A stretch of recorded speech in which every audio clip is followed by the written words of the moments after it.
அதிமுக பேச்சாளர் நடிகை விந்தியா ஜெயலலிதா மறைவிற்கு பிறகு அரசியல் ரீதியான கூட்டங்களில் தலை காட்டவில்லை. இந்நிலையில் நேற்று திடீரென சென்னை மெரினாவில் உள்ள ஜெயலலிதாவின் நினைவிடத்திற்கு சென்று அஞ்சலி செலுத்தினார்.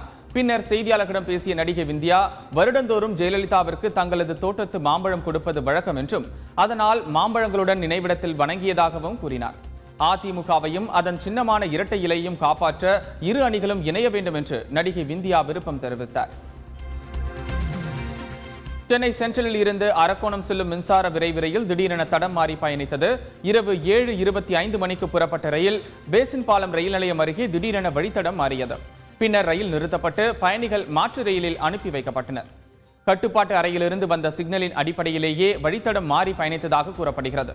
இது தொடர்பாக டிரைவர் உட்பட 4 பேரை பணியிட நீக்கம் செய்து ரயில்வே கோட்ட மேலாளர் நடவடிக்கை எடுத்துள்ளார். வேலூர் மாவட்டம் வாணியம்பாடி அருகே டாஸ்மாக் ஊழியரை வழிமறித்து தாக்கி அவரிடமிருந்து சுமார் 6.25 லட்சம் ரூபாயை மர்ம நபர்கள் கொள்ளையடித்து சென்றனர். வடகரை கிராமத்தில் உள்ள டாஸ்மாகில் விற்பனையான பணத்தை மேற்பார்வையாளர் ரவிசங்கர் வங்கியில் செலுத்துவதற்காக இருசக்கர வாகனத்தில் கொண்டு சென்ற பொழுது இந்த கொள்ளை சம்பவம் நடைபெற்றுள்ளது. இதுகுறித்து போலீசார் வழக்கு பதிவு செய்து வழிப்பறி கொள்ளையர்களை தீவிரமாக தேடி வருகின்றனர். கோவை ராமநாதபுரம் பகுதி சாலையில் நடந்து சென்ற பெண்ணிடம் இருசக்கர வாகனத்தில் வந்த 2 பேர் செயினை பறிக்க முயன்றனர். இதனை அடுத்து அந்த திருடர்களை பொதுமக்கள் மடக்கி பிடித்து புளியங்குளம் காவல் நிலையத்தில் ஒப்படைத்தனர். மேலும் அவர்களிடமிருந்து இருசக்கர வாகனம் மற்றும் ஆயுதங்கள் கைப்பற்றப்பட்டன.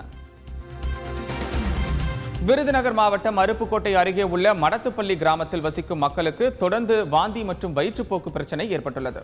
இதில் ராஜேஸ்வரி என்ற 5 வயது சிறுமி பலியானார்.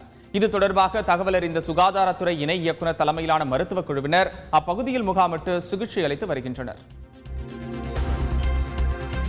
தாய்லாந்தில் நடைபெற்ற ஆசிய அளவிலான யோகா போட்டியில் 2 தங்கப் பதக்கங்களை வென்ற தமிழக மாணவி வைஷ்ணவிக்கு கோவையில் பாராட்டு விழா நடைபெற்றது.